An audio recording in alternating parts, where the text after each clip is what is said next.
This is an AVNation special. My name is Tim Albright. I'm your host. What we're doing is we are spending the month of February celebrating Black History Month by talking with people of color, black folks in the AV industry. And with me is David Gibson. Welcome, sir.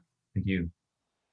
So, David, you have an interesting story in general. And before we get into that, you not only have work in the Lincoln Center, but you also have your own company.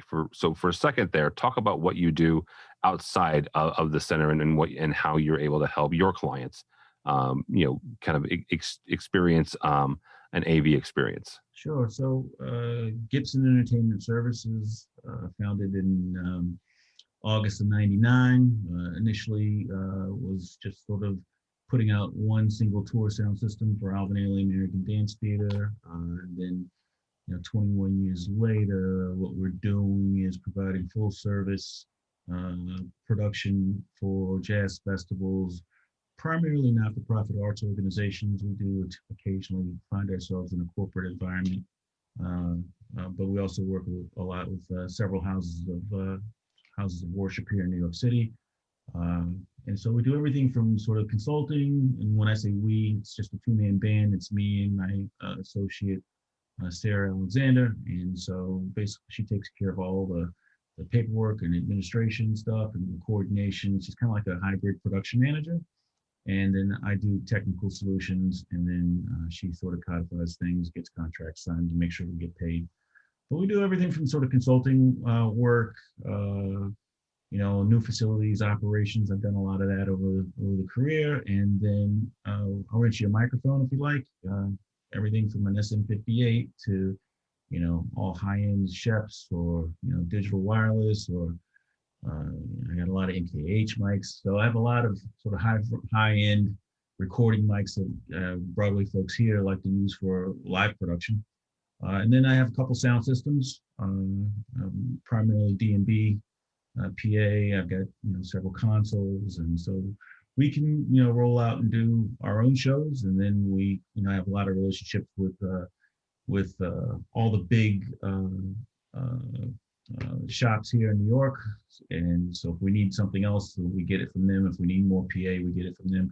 But right now, I have, sort of a medium-sized sound system, and that sound system, even when I send out the majority of it with the AVNation tour, which isn't currently on right now, I still have enough left over for me to do my own shows, depending on what it is. And so it's been a long ride this year. Like for everybody else, it's been really, really, really pressurized and difficult from a cash flow and job perspective. Everything canceled, no real income since about March.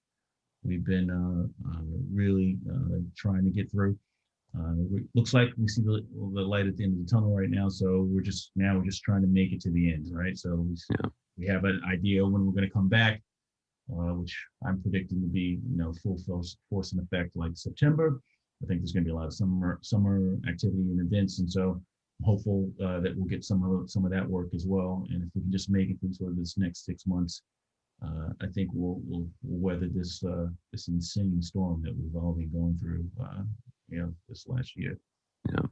And I want to talk about that for a second and circle back around to what the other part of your job, of your life, and that is Lincoln Center. You're the head of sound at Jazz at the Lincoln Center. Yeah, so Jazz at Lincoln Center.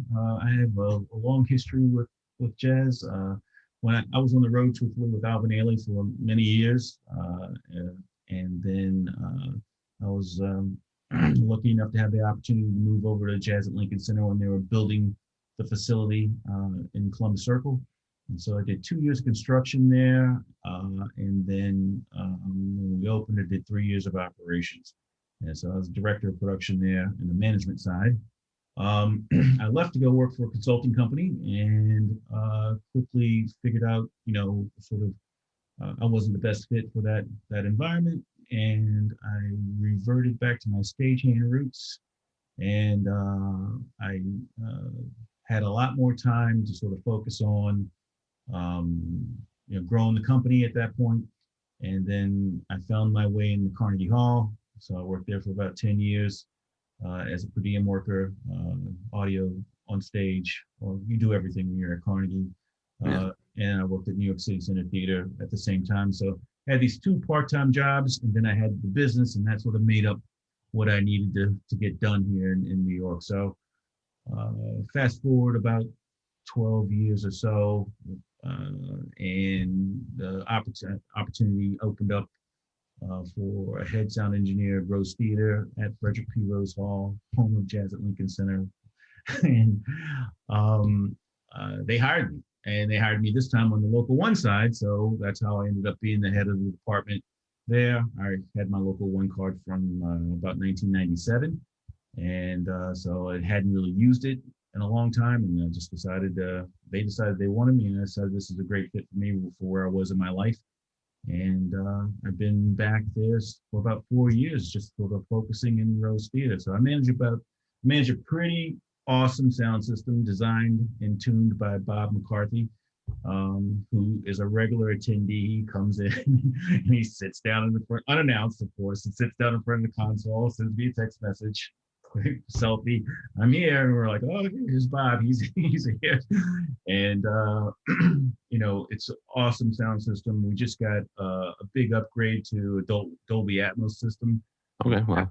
Yeah, it happened the summer before COVID. When we were out, truthfully, right when COVID hit, we were just sort of putting the finishing touches on the Lintec sequencing. It's in and operating relay panels, everything. But we're just sort of sorting out some paperwork issues and getting the programming done for the different systems, and you know what happened next. So yeah. But yeah, it's a great place to be. The Appel Room, my colleague John Yule manages. They've got a Maya constellation system. Oh wow! Oh yeah, these places, they're really decked out. We just got PM1Ds, or I'm sorry, Ravages, not PM1Ds. Oops. We just got two brand new Ravages about a year and a half ago. So we're working a lot with the Yamaha folks to get those integrated. And then Bob has now designed all three of our systems. The one in the Dizzy's Club, which is the nightclub. Juan Carlos Andrews is the head in that room, and he manages that. And John Yule in the Appel Room, which is the iconic room that overlooks Columbus Circle and Central Park. And then I'm in the room with no windows, as we affectionately call it, which is a box-in-box construction. Really cool construction. Very quiet inside, really appropriate for recording. And yeah, we have a lot of toys. So it's a great place to work. I'm really happy to be there, and I can't wait to get back to my job and my theater. Oh yeah.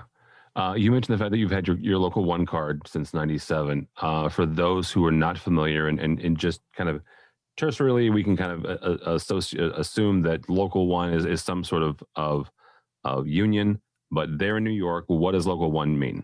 Yeah, so International Alliance of Theatrical Stage Employees, IATSE Local One. Usually, I think the way the numbers worked in the locals is by when the jurisdictions were chartered. Okay. And so Chicago's 2. I'm not sure what local 3 is. The single-digit numbers those cities are the ones that were sort of the early vaudeville circuit, I believe. And so local one is the first local. About 3,600 members, and in order to get in, you basically have to work in the jurisdiction for a number of years consecutively, earning X amount of dollars. I don't know what it is today, but you earn X amount of dollars, then you go meet with the executive board, and they just check and make sure you got 10 fingers and 10 toes and you're a good person. There's some degree of, if you've made it this far, then you belong with us.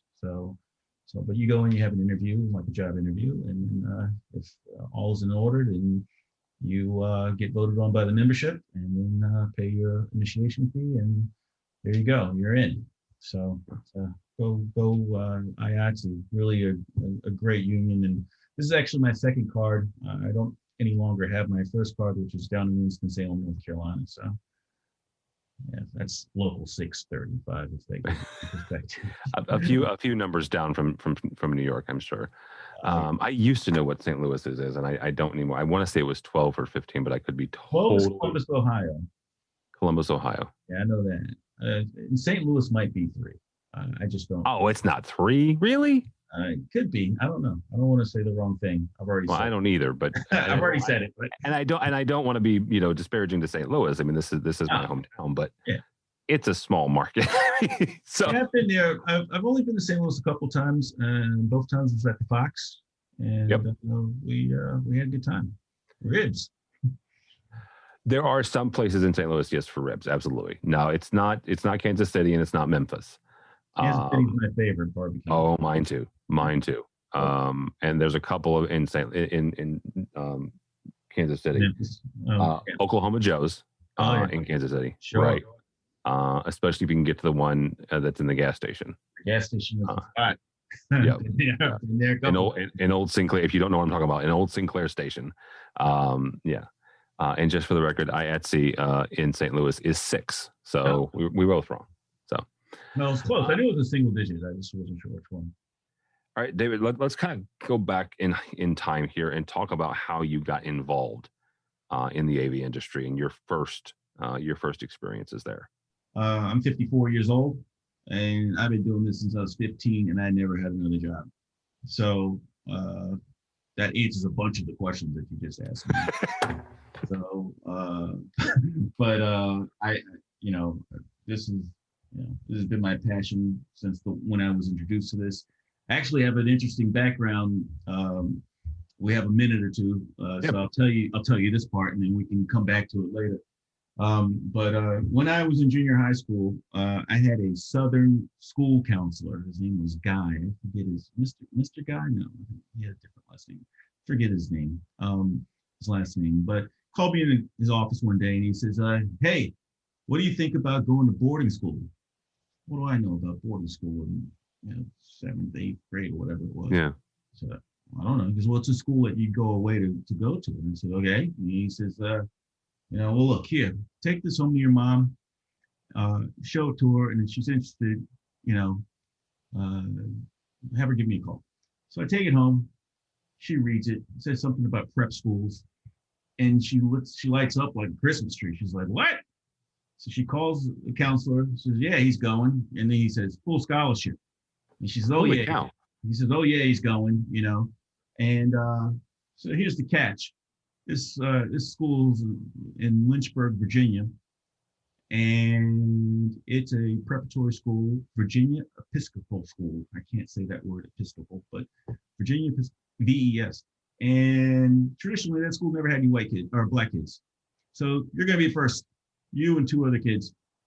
That's what he told my mom, and she went, "Yeah, whatever, free, yeah, Ivy League preparation, you got it, whatever." where do I sign? Put him on the bus, get him out of here. So the deal is struck. I have no idea what's going on. I'm a kid, and she's like, "You're going to go away to boarding school. It's going to be really great because you're going to be able to go whatever college you want, and you're going to be smart." And I'm just not that kid, I'm not an AP student or whatever, but they were just interested in getting black kids into the school. So she ships me off on a bus, and they meet me at the bus station, and they were me and another kid from my junior high school, Tacoma Park Junior High School in Tacoma Park, Maryland. And there's another kid who came up from the South, Julius, I think his name was. I still have a book here somewhere of a contact book from the school from those years. And they pick us up and they say, "Look, welcome to VES. We're so happy you're here. Why don't you guys just stay on campus the next couple of days?" I'm like, "Okay, whatever." Well, it turns out there was a big rally downtown. Hey. I don't know if it was associated with us or not, but the timing seemed curious in retrospect and hindsight. Oh yeah. So we stayed there on the campus. Didn't really think much of it, at the time, and carried on. Well, turns out, that's a really bad environment to put a kid in those kinds of conditions, and I didn't do very well academically. And on top of that, I didn't really have religion instilled into me. My mother wanted that. That was another reason why she wanted me to go. Okay, Episcopalian, no problem. He's going to be in church every day. All right, I'll take it. So we're forced to forced. We were part of our curriculum was to go to church every morning, chapel, and you had to go on Sunday. I think Saturday was optional or something. And I think on Friday or something, I was leaving out of chapel and heard this distinct sound of live music. You know how live music has that sort of Oh yeah. dynamic sound versus recorded music. So I go around the side of chapel. There's a staircase, and I go down the staircase, and there's this group of kids in there, some high school seniors, practicing. And I walked in, and they never blinked an eye. You know, I walked in, and they're like, I'm like, what is this? And they're like, oh, well, who are you? I said, I'm me. And they said, oh, we're us. So we guys, what's the story? He says, oh, we're just practicing. We got a mixer coming up, so we're getting our act together. I said, okay. I said, you mind if I hang out? She said, absolutely not. So really, that was it. I snuck in, skipped study hall, everything. I was in this chapel basement as often as I could be for the next several months. And as they worked their way through the set, I was just there. So I learned how to set up all backline equipment. I understood, I started to understand a little bit about, sort of setting up the stage. I mean, this is literally the beginning, right? This is the first moment that I'm introduced to entertainment in a way that I'm going to be involved in as opposed to being a participant in it, right? An audience member. And I'm just there all the time. And so builds up. And what do? We finished rehearsals, packed up all the backline and equipment, put it in a van, drove down the road to a girls' school, unloaded it all, loaded it in. I didn't know I was doing any of this stuff at the time, what I was doing. I was just doing whatever they told me to do. Set up, had a sound check, doors open, kids come, big concert dance mixer with this girls' school down the road. After party, while they're after partying, I'm loading out. Story of my life today. Party's going on, and load the truck up and come home, and I'm just elated. I'm like, that's it, sold. I'm done. This is what I'm going to do for my life, and end up getting very poor grades, bounced out of the school, shipped back to Maryland. End up going to Montgomery Blair High School in Silver Spring, Maryland. Turns out there's a giant auditorium there, that there's a club in the high school called Auditorium Theater Technicians. So John Wilson, who I don't know if he's still with us or not, but this was, we're talking straight up 40 years now, right? So John Wilson was the head of the chairperson, the faculty member in charge, and proceeded to learn all there was to learn about theater from him, but from a high school auditorium perspective, right? So we're focusing lights, we're running, old, dimmer boards, and everything was giant analog knobs. And I mean, we were talking the 80s, right? 1980 to 1984. And by the time I was done at Blair, I was the chairman or the president of the high school club.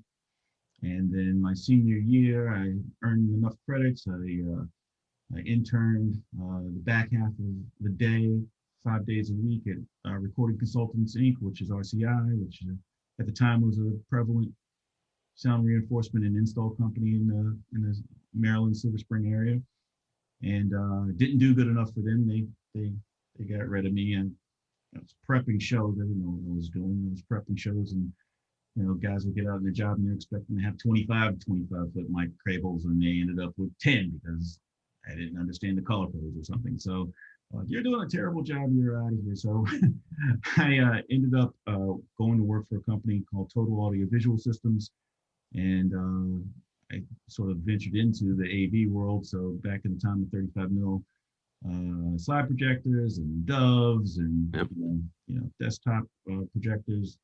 And I was there for about a year. I ended up doing a lot of the IBM corporate events, which, they're putting out 150 slide projectors with dissolves on each one. And then, this was, looks ridiculous by comparison to today's technology, but this is what it was back then. and staying in hotels, even though it was just in the DC area, we'd still stay in hotels, we'd work all night.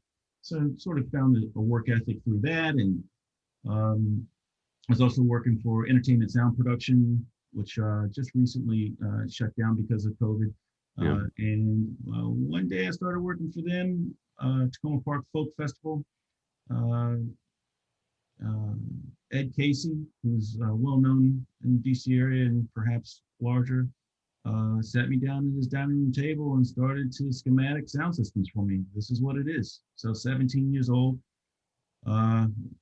sitting here in this hippie's in this hippie's dining room, and they put me right to work. And so, go out and do gigs, and Patty would write me, his wife, write me out the check right at the end of the gig at 1 o'clock in the morning. And I'm like, when do I come back? She goes, oh, next week, And so Events National Sound, Miles Clark and Tommy Lithcomb back in the day, a lot of fashion shows, Hands Across America, a lot of corporate event stuff from them. And so I sort of started mixing that in.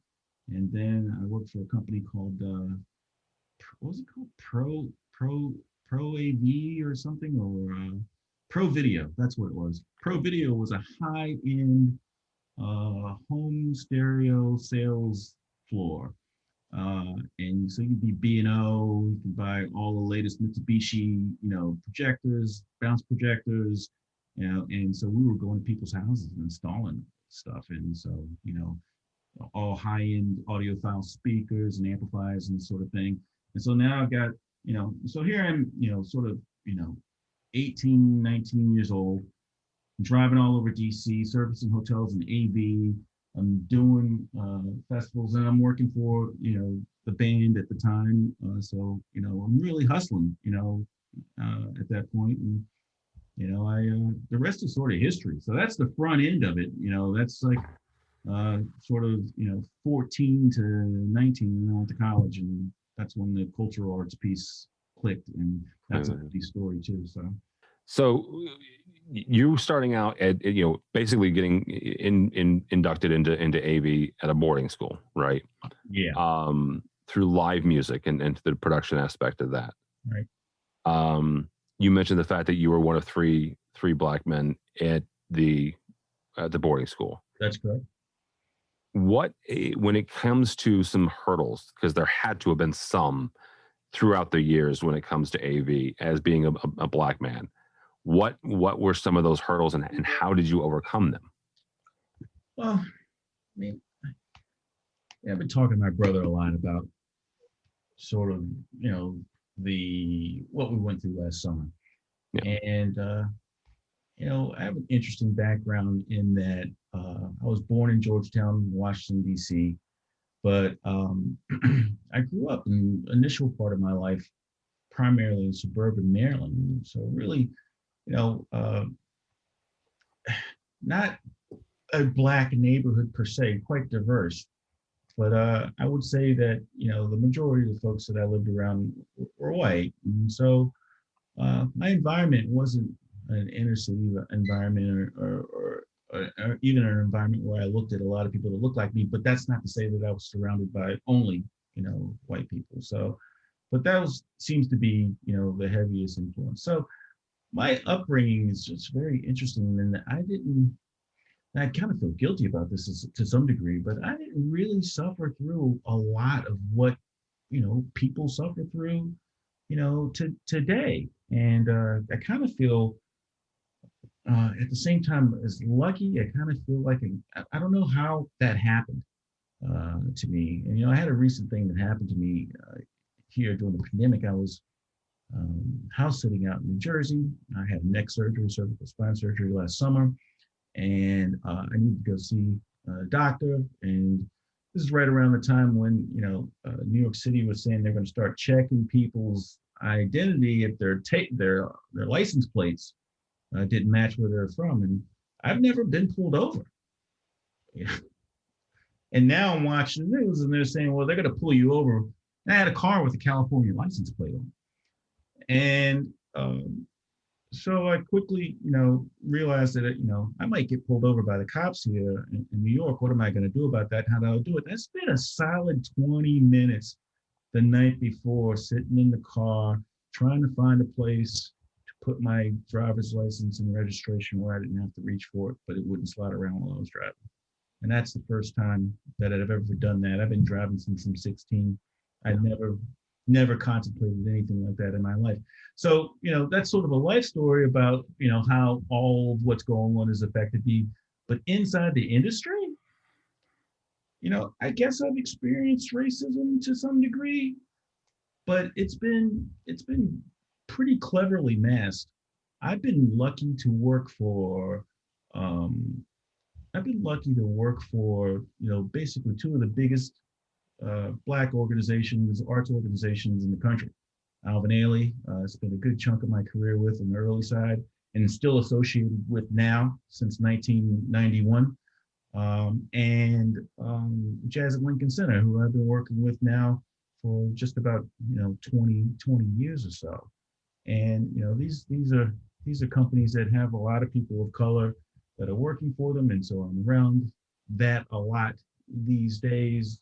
Has been that way for me for a long time, and I think that maybe that's to some degree has made it less of an obstacle for me.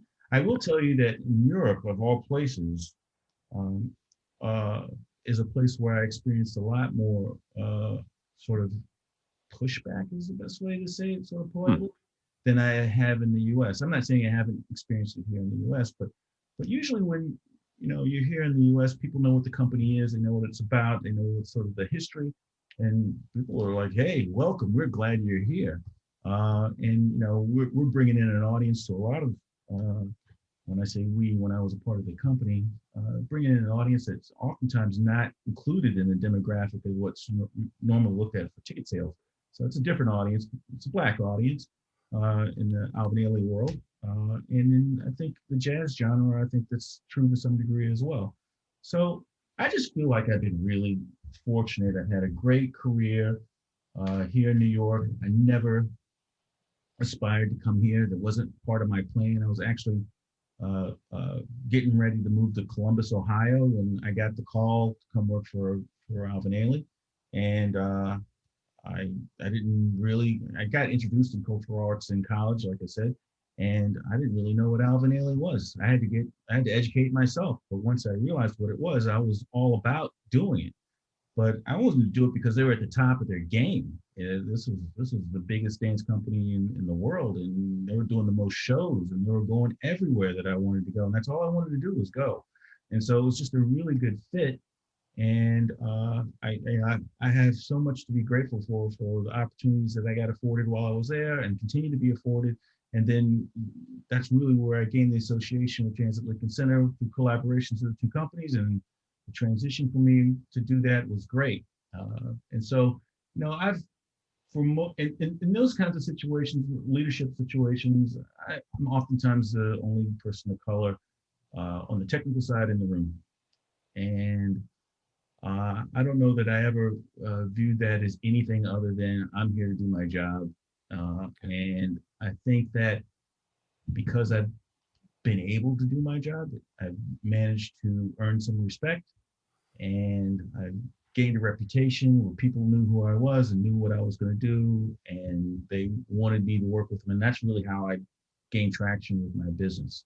So I just don't have anything that I can direct. There's little stories here and there, but I've really been focused on, just sort of trying to do this all at the highest level possible. That's really been my motivation this whole time. And it's been a struggle, but I think part of the struggle is is the normal struggle. And if there was some struggle that had to do with me being Black and being in competition with somebody that was not Black, I didn't really care. I've always been the kind of guy. I'm sort of I need to have more time than the next guy. But I never minded getting, if everybody else had to be there at 8, I would get there at 7. If I needed to know how to do something, then I'll stay up the night before and learn how to do it, read the manual back then, go on the internet now. and learn it. I was going to go in, I was going to do a good job. You weren't going to stop me from doing that. And even if I had to do more to do that, that was sort of part of my ethos to begin with. So if I get the opportunity, I'm going to make the best of the opportunity. And that's sort of the way that it's always been for me. So I don't know if that's an answer, but that's sort of the way that I feel about it. I've been struggling with the idea that I've never experienced like seriously overt racism over and over. I've never been arrested. All the sort of stereotypical things or things that we talk about. I've seen a lot of bad things, but I've never been, never been the guy that's, got his life in danger for something that somebody else wouldn't have their life in danger. And I feel like I can't complain. I work for the biggest companies. I got a local one card. I work for Ailey. I work for Jazz. I've been in New York for this long. I'm here fighting it out with, all the big boys. I feel like I feel lucky. I feel fortunate, and I know that everybody doesn't have that same experience. And I guess that's the part that I sort of wonder about. How did I get to what I got to? How did I get afforded these opportunities? But regardless, I'm thankful for them, for sure. Absolutely. As we wrap up here, David, take a look back, and I'm going to ask you to do a little bit of time travel forward. So you're retiring. You're at the end. What do you want your legacy to be? What do you want the legacy of David Gibson in the AV industry to be? Well, I feel like that I've kind of achieved some of that already. One of the big things that I was able to do at Ailey is just sort of modernize the way that they were doing their tours to something that was more commercial than less not-for-profit sort of, designed. And we were able to do that. And so I feel like even when I go to the show now, or I'm backstage now, and I go for a client check-in, and I walk around and I see, all flight cases that, I was a part of designing. Of course, the crew is a longstanding crew there, so I have many friends and family there. And then, I've been a part of upgrading their audio system to the point where like the sound is just like unbelievable on these shows. I sat down at the theater formerly known as the New York State Theater, and at a Lincoln Center Festival a couple of years ago, and this is before I had my D&B system. It's even better now, but I remember this night specifically, and the soundtracks for the ballets that were performing were just really well recorded. And I sat there and I was, wow. I mean, I had nothing to do with it. It's my speakers and my console, cable, whatever. But I mean, this gentleman, Russell Collins, that was mixing the show, and I was blown away. This sounds unbelievable. And then I think a couple of years later, we got the D&B system, and that first system was a Meyer PA, and we ended up getting a D&B system for logistical reasons. We're happy with that equally as well. Not selling anything here. But I just sit down in the theater and I listen to these shows and I watch performances. And one of the things I tried to instill in I trained a lot of the guys that came after me who did sound. And I said, look, you're not just press and play out here. And yes, it's a pre-recorded track, but you've got opportunities here. You've got opportunities whenever you go into a theater and they've got auxiliary sound systems or special effects sound systems to tie into them and tie that into the theme of what's going on stage. You have a way that you can integrate what you do and enhance the audience experience. So no, you're not dancing, you're not up there on the stage, but you can make this an immersive experience. And this is before immersive PAs were really happening. Yeah. You can make this an immersive experience for people and really one up this game here for the way that people view what's going on. And I have to say, the pre-recorded ground stacked, this is just part of the logistics of the tour, PA just sounds fantastic. And I think that, that part of what I tried to, leave behind at Ailey, you talk about legacy, is to just make sure that the guys that are at the console realize that they're not just press and play on a pre-recorded track. They have opportunity here to actually, really enhance their production. So I hope that that's part of it. And the other thing I think about a lot is sort of what I was talking about before is sort of opportunity. And what I like to keep an eye out for right now is young Turks, coming along, people that are just getting into the business.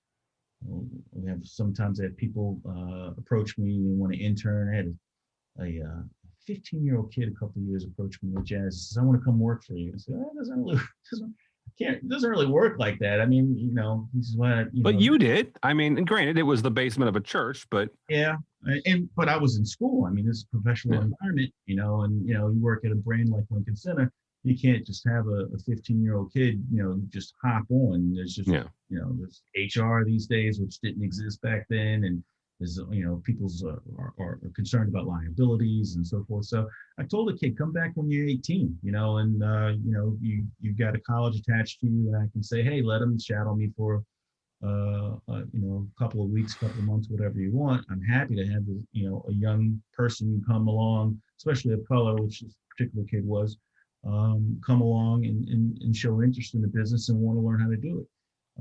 And I actually have a young guy that I was talking to who just was getting out of SUNY Purchase right when the pandemic hit, and I hired him. And then like a week later, I hired him for my own business, Gibson Entertainment.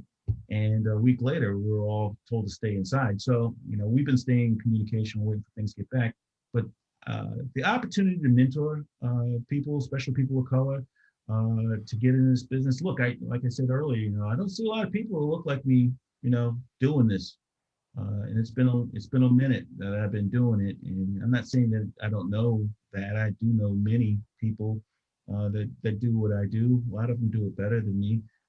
But I'm happy to mentor people that want to get in this industry and try to tell them what it's all about. And particularly sort of, shine a light on the fact that it's not glamorous. A lot of times when you're young, you think it's glamorous. Then you realize when you're, especially when you sort of install or you're crawling around in the ceiling and you come out and you're like covered in, all the crap that's up there in the ceiling while you're trying to pull through wire and, the various things you have to go through in construction projects. You realize very quickly this stuff is heavy. Days are long, pay's not really that great, and you really have to be passionate about what you want to do. So I kind of try to do sort of a tough love kind of introduction to this thing, just to make sure that, you kind of realize what you're signing up for, and that you apply yourself to, the dedication. It's really passionate about what you want to do. Because if you're not, you won't last long in this world, in any job really, but certainly not in entertainment. You get weeded out pretty quick, I think. So. All right. That'll be a good place to stop, David. Thank you so much, David Gibson from Gibson Entertainment, as well as Jazz at the Lincoln Center. How do people get a hold of you or your various places? Entertainmentsvcs.com is my business website. And then, of course, jazz.org, O-R-G, is where you can see the programming that's available from my current employer, day job, as I affectionately call it. And then, of course, albinailey.org. Got to give a shout out to the folks at Ailey. You can see about their tools and stuff when they're coming near you. Go listen to some of these soundtracks and watch these dancers. They're amazing. All right. Thanks, David. For us, for AVNation, go by our website, AVNation.tv. That's AVNation.tv. You'll find this program and a host of others, including our 2 weeklies. One's called AV Week, looks at the commercial side of the AV industry, and the other is Resi Week, looking at the residential side. All that and more at AVNation.tv. That's AVNation.tv.